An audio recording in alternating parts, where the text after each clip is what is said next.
have a 5-year-old at home that I love very much. She's my favorite person in the whole world.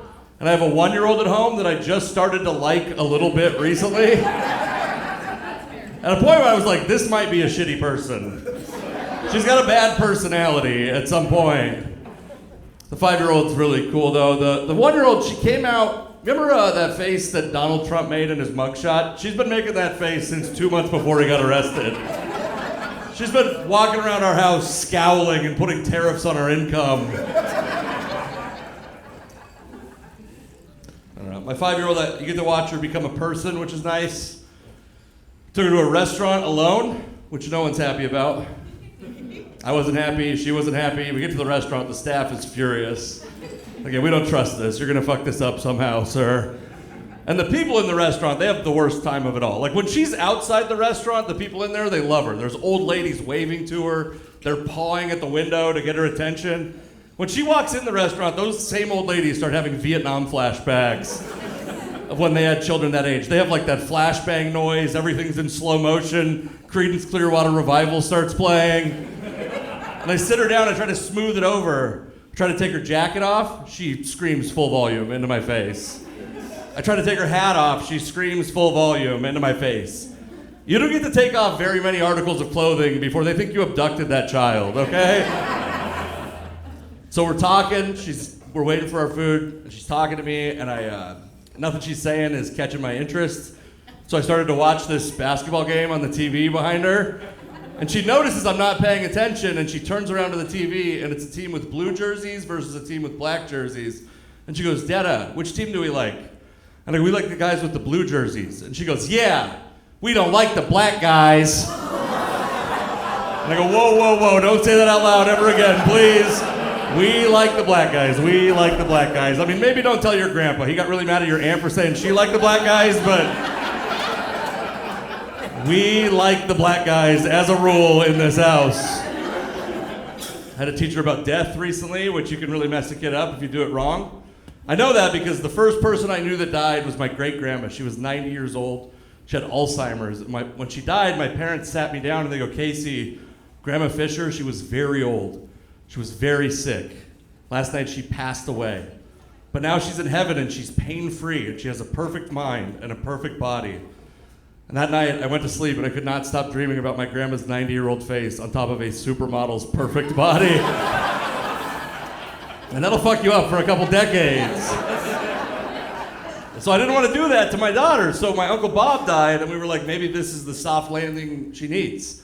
She knew my Uncle Bob, she liked him, but they weren't close. They met one time. So we sat her down. We go, you remember Uncle Bob? You like Uncle Bob, right? She goes, yeah. I go, well, he was very old and he was very sick, and last night he passed away. She goes, oh, can I go watch cartoons now? And we're like, oh no, this might be a psychopath. We have problems. And then our cat died, and I gotta tell you about this cat for a second, because this cat was an asshole.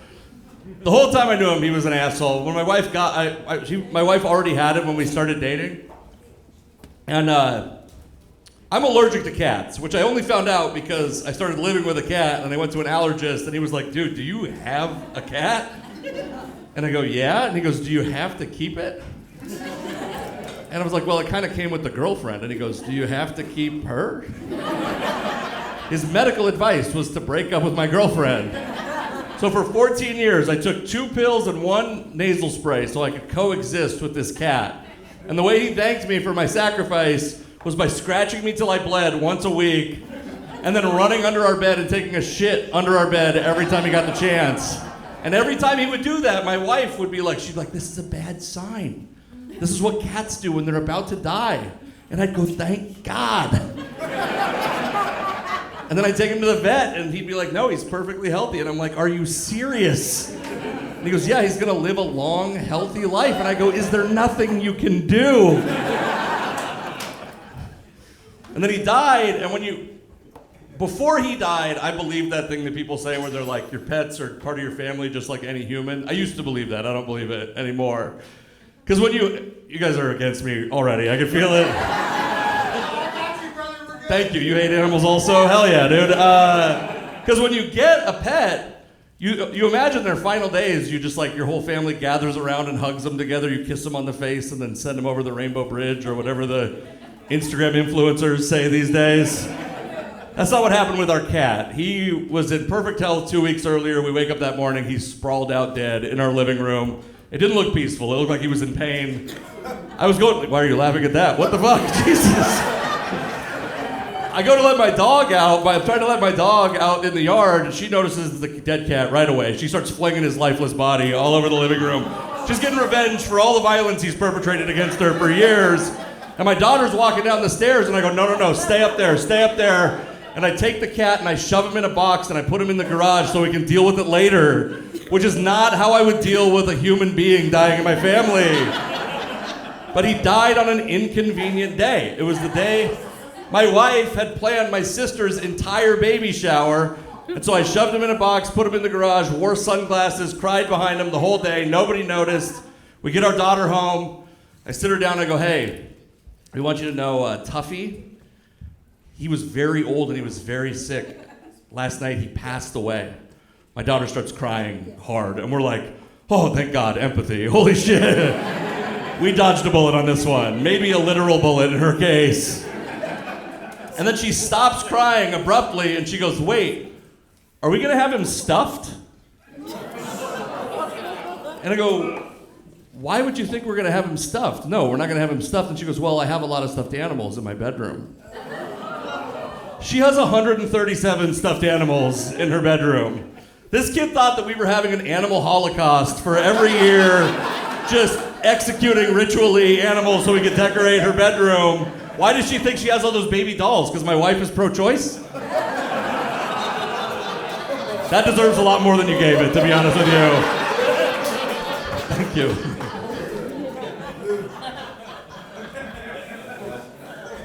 And I go, no, we're not going to have him stuffed. We're going to have him cremated. She goes, that sounds great. Tuffy loved cream. But what does it mean? And I tried to time her out on the question, like talk to her until she forgot. I was like, well, a lot of families, they have different customs. Uncle Bob, you remember that guy you didn't care about a couple weeks ago? Well, he wanted to be cremated. Your dad wants to be cremated. Your mom wants to be cremated. All your grandparents want to be cremated. I thought I did it. She's like, yeah, I don't care about that. I'm asking, what is it? What do you do? What is cremation? And I go, well, they light his body on fire and they burn it till it becomes ashes. And she goes, ooh, I think I'd rather be stuffed, to be honest with you.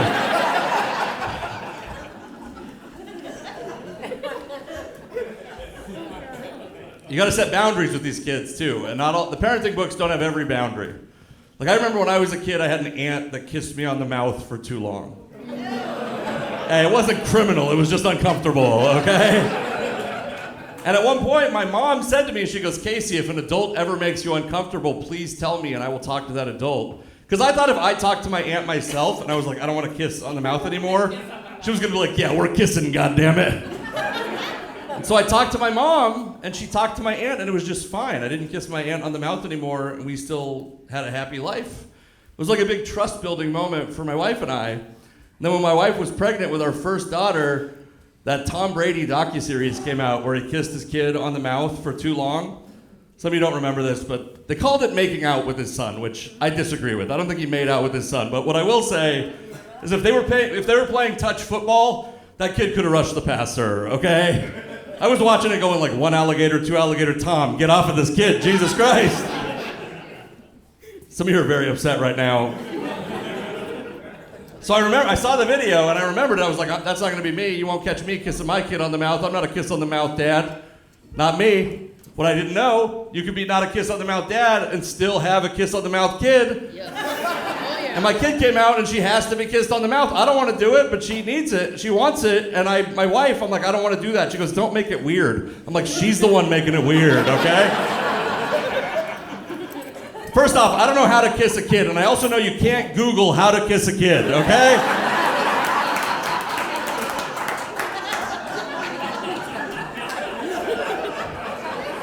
And I want it to be clear, I don't think it's fun to kiss a kid, but I don't know how to do it, and I also didn't know she was gonna criticize my technique when I did it wrong. I think we can all agree, this is what we can all agree on, mouth closed, right? We agree on mouth closed? Yeah, how about eyes, open or closed? Because my daughter and I, not aligned, okay? I took a risk. I went closed, you say open, she agrees with you. She was burning a hole in my head with just psychotic open eyes. directly at me. She's like, Dad, you're doing it wrong. And I'm like, I've kissed way more people than you, okay? I've kissed almost everyone you've kissed and at least 2 or 3 more people than you've kissed. So one night I was like, this is too much. I got to stop this. So we were going up to her bedroom and I go, hey, this is like not good, right? We could all agree this is you're too young, I'm too old. It's not you, it's me, but we got to stop. We could agree, we got to stop this, right? And she goes, we're kissing, goddammit. And so the next morning I called my mom. I'm like, hey, somebody's making me uncomfortable. All right, are you guys ready to keep this show going?